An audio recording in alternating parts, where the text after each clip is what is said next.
A young adventurer named Leo Zeal arrives in the bustling city of Innsbrook, which has been built around the entrance to a vast labyrinth where a demon lord resides. He is full of excitement as he takes his first step into the city, ready to begin his new life. While standing in the city square, he observes a large, menacing statue of the demon lord and finds it strange that the city would honor the very being whose labyrinth allows it to flourish.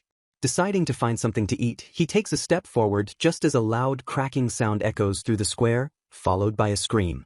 The crowd begins to panic as they notice a crack has appeared on the demon lord's statue. Some people believe this is a fulfillment of a prophecy, signaling that the demon lord has finally been defeated. Leo thinks they are overreacting to a simple crack, but then the entire statue begins to crumble and fall directly on top of him, crushing him as the scene fades to black. A mysterious voice is heard telling someone named Hirase Yoshito to wake up and break the curse, and the setting abruptly shifts to a modern-day city at night. In an office, a man named Hirase Yoshito is working at his desk when a congratulations message appears on his screen right before it freezes. He then overhears his coworkers discussing how his junior colleague, Haruka-chan, is getting married and leaving the company. A coworker asks Hirase why he seems so unaffected, questioning if he had feelings for her. Hirase is filled with regret, learning that Haruka's new partner is a known playboy from the sales department. He laments his own hesitation, feeling that if he had just found the courage to ask her out, they might have had a future together. While lost in these bitter thoughts at a train station, he laughs to himself about how he should have been more assertive when he was younger. Suddenly, a person in a black hoodie shoves him from behind, pushing him directly into the path of an oncoming train. The scene returns to the fantasy world, where Leo Zeal awakens on the ground, having narrowly survived the falling statue. A bystander tells him how close he was to being crushed, while another helps him up and asks if he is hurt. As Leo tries to process what happened, he is struck by a flood of memories from his past life as Hirase Yoshito, including his moments with Haruka and his death at the train station. He becomes confused about his true identity, questioning if he is Leo Zeal or Hirase Yoshito. Later, sitting in a tavern, Leo pieces his two lives together.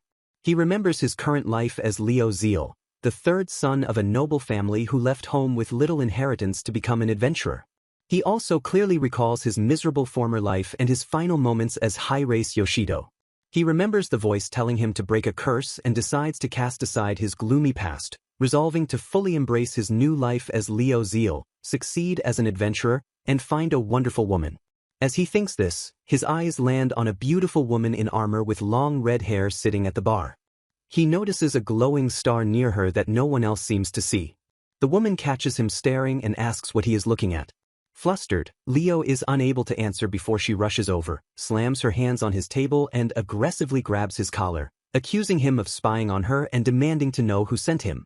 When he explains he was just looking at the star, she seems confused, confirming that he is the only one who can see it.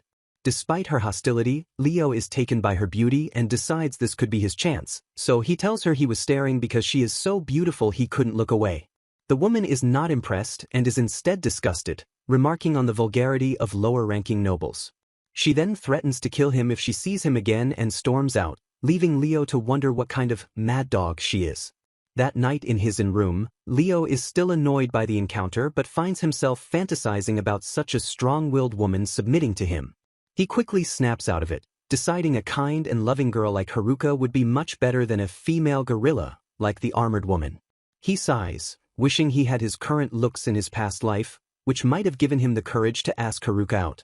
Reflecting on his day, he thinks about arriving in Innsbrook, registering at the Adventurers Guild, regaining his memories, and getting into a confrontation with the female knight. As he falls asleep, determined to enjoy his new life as Leo Zeal, a faint crackling sound is heard.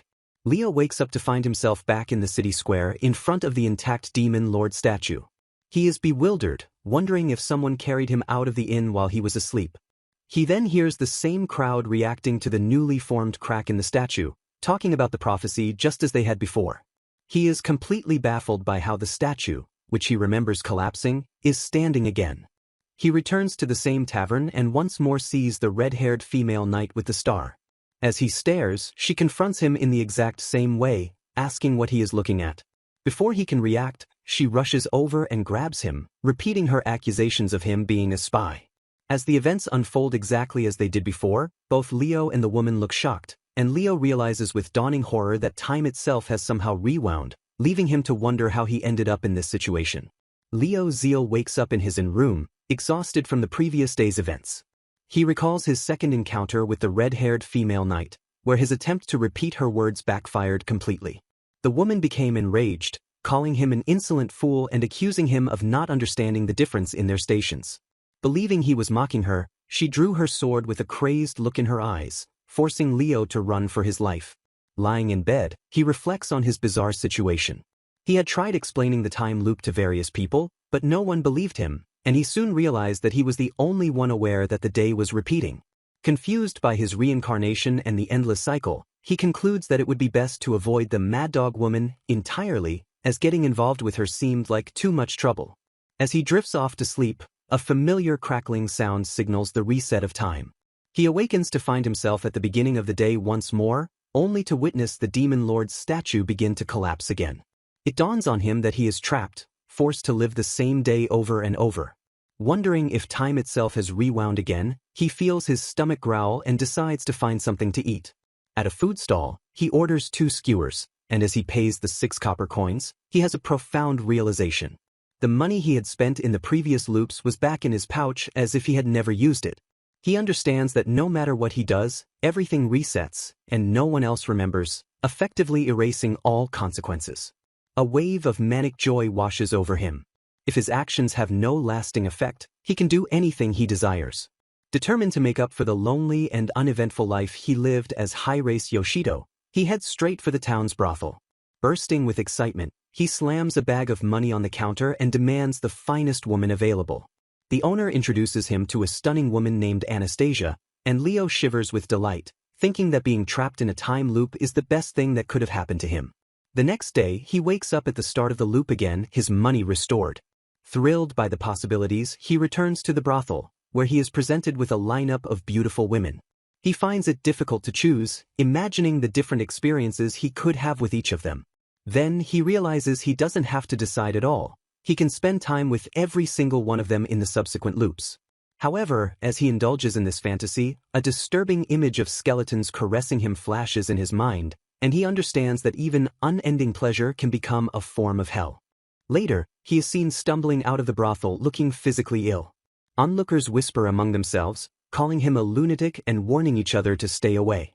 Leo is filled with despair, wondering why this torturous cycle is happening to him. While walking aimlessly, he bumps into the red-haired female knight.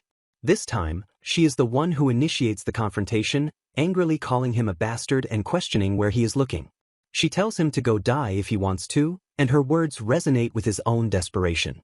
Fed up with the endless repetition, Leo climbs to the top of a tall tower. Believing death is the only escape, he prays that his next life will be more normal before he leaps off the edge, splattering on the pavement below. But even this is not the end. He wakes up again at the very same starting point, in front of the cracking Demon Lord statue. Overwhelmed with despair, he breaks down, screaming in frustration as he realizes he cannot even die.